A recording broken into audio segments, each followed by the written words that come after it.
চানমাৰীৰ পদপথত আবেলিৰ কবিতাৰ বৰ্ষপূৰ্তি উদযাপন। পদপথত আবেলিৰ কবিতাৰ 16 সংখ্যক বাৰ্ষিক অধিৱেশনখনি 1 জানুৱাৰীত চানমাৰী পদপথৰ সংলগ্ন মুকলি স্থানত অনুষ্ঠিত হয়। কবি সন্মিলনত গুৱাহাটী আৰু নিকটৱৰ্তী অঞ্চলৰ বহুতো নবীন প্ৰবীণ কবিয়ে স্বৰচিত কবিতা পাঠ কৰে।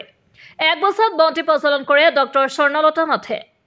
সাহিত্যিক পেঞ্চনাৰ কিশোৰ মোহন পাঠকৰ মুখ্য সম্পাদনাত প্ৰকাশ হোৱা 17 বাৰ্ষিক সংখ্যা কাব্য সংকলন পদপথত আবেলিৰ কবিতা উন্মোচন কৰে গুৱাহাটী মহানগৰ জিলা সাহিত্য সভাৰ নৱনিৰ্বাচিত সভাপতি প্ৰফুল্ল বৰ্মনে।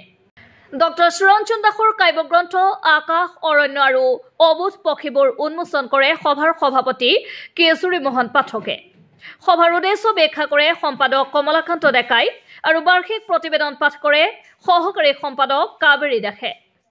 সভাত কামৰূপ মহানগৰ জিলা সাহিত্য সভাৰ সম্পাদক অৰুণ কুমাৰ মহন্ত আৰু অধ্যাপক বিশিষ্ট সাহিত্যিক ইছমাইল হুছেইন সভাত উপস্থিত থাকি কবিসকলক উৎসাহিত কৰে। কাব্যপ্ৰেমীসকলক সম্বোধি শলাগৰ শৰাই আগবঢ়ায় বিনীতা গোস্বামীয়ে। গুৱাহাটীৰ পৰা আমেশ্বৰ আলীৰ ৰিপৰ্ট, পি সংবাদ। 1 জানুৱাৰীত পদপথত আবেলি কবিতা কাব্যানুষ্ঠানটোৰ বৰ্ষপূৰ্তি অনুষ্ঠিত হয় আৰু তদনুৰূপ আজিও এই পহিলা দিনটোত এই কবিতাৰ অনুষ্ঠানটো অনুষ্ঠিত হৈছে আৰু কবি সন্মিলন হৈ গ'ল। তাৰপিছত গ্ৰন্থ উন্মোচন কৰিলে আমাৰ কামৰূপ মহানগৰ জিলা সাহিত্য সভাৰ নৱনিৰ্বাচিত সভাপতি শ্ৰদ্ধেয় প্ৰফুল্ল বৰ্মন ডাঙৰীয়াই। তেখেতে উন্মোচন কৰাৰ পিছত আমাৰ যিখিনি কবিতা পুথি আছিল, যিসকল কবিয়ে কবিতা দিছিল কাব্যগ্ৰন্থখনৰ কাৰণে, সেই কবিতা পুথিখন আমি কবিসকলৰ মাজত বিতৰণ কৰি দিছোঁ।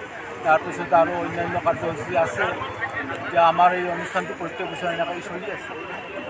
এই 17 বাৰ্ষিক সংখ্যা পদপথত আবেলি কবিতা কাব্য সংকলন, এই আকাশ অৰণ্য আৰু অবুধ পক্ষীবোৰ এইখনৰ ৰচক ডক্টৰ চিত্তৰঞ্জন দাস, তেওঁৰ কাব্যগ্ৰন্থ এখন উন্মোচন হৈছে আৰু আমাৰ এইখন জানুৱাৰী দিনাখনে চানমাৰী আবেলি পদপথৰ কবিতা অনুষ্ঠানটি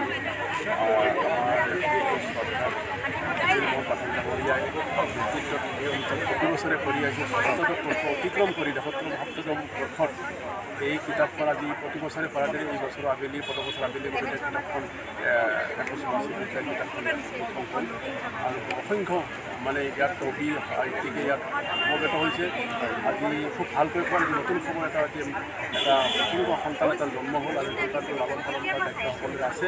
আমি ভাবোঁ অসম সাহিত্য সভাৰ সাহিত্যকৰ ধাৰালৈ এখন নতুন আহি এইখনে আমি ভাবোঁ সকলোৰে মনত আনন্দৰ ব্যৱস্থা। বহুত কবিতা ইয়াত কবিয়ে কবিতা লিখিব পাইছে। আমি অতিকৈ আনন্দিত যে এই অনুষ্ঠানটো অতিকৈ ভাল অনুষ্ঠান প্ৰতি বছৰে এনেকৈ আহিছে আৰু তেখেতৰ নেতৃত্ব পাঠকসকলে নেতৃত্ব হৈ আহিছে।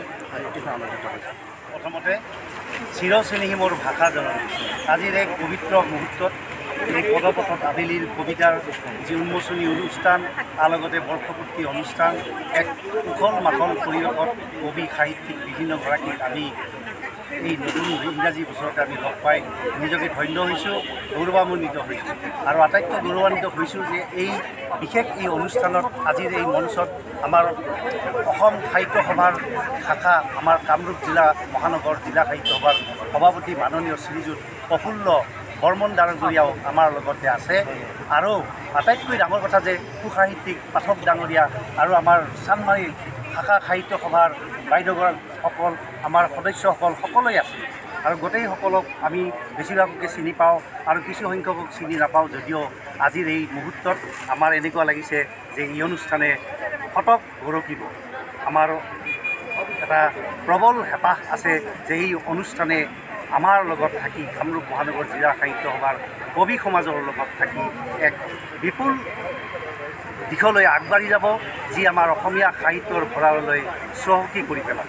এনেকুৱা এটা এই প্ৰাক মুহূৰ্তত, এই নতুন বছৰৰ দিনত, আগন্তুক ভোগালী বিহুৰ প্ৰাক মুহূৰ্তত আমি এক ভোগৰ আমি সামগ্ৰী নহয়, আমি শব্দৰ সামগ্ৰীৰে আমি ভোগ উপভোগ কৰিছোঁ, যি সাহিত্য।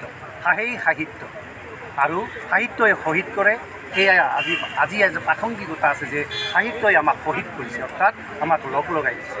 ধন্যবাদ।